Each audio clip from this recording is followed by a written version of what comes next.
Good morning. I'm gonna try to explain when people call me and they say, "Hey, I have a problem." The first question I ask is, "Can you tell me, please, what is going on?" And they say, "I hear noises in my attic or in my walls or underneath my house or something along those lines." And it's important that people understand that even in this house that doesn't have much trees around it, okay, you still have the issue with animals coming in. The idea and the reason why is because even underneath shingles there is a gap, and that gap has to be sealed. In this house, you can see that we have flashing all around it, sealing that gap.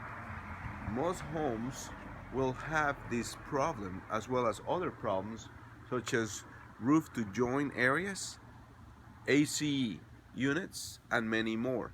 The squirrels don't need much to get in, but they will always find a way if your house is not tightly sealed with metal. Most of the time, they also have, roofers or other contractors, painting contractors, um, try to do a squirrel removal and a squirrel trapping services, and that is a very, very difficult task. As an specialist, as somebody that has done removal for many, many years, I can tell you that you know there is very small details that are essentials to a squirrel trapping. Like if you have metal underneath your shingles, but the metal has a gap, then the squirrels will find that gap and go in and out.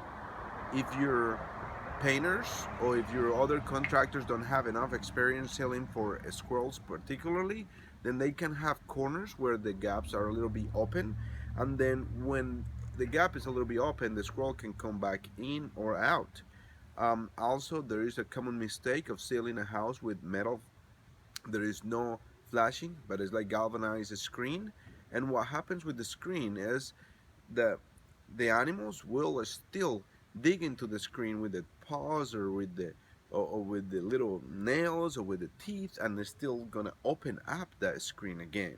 So the correct way to seal, based on experience and I can say trial and error, is to put a metal flashing that is galvanized that will cover the hole as well as the visual and the difference in temperature or air temperature.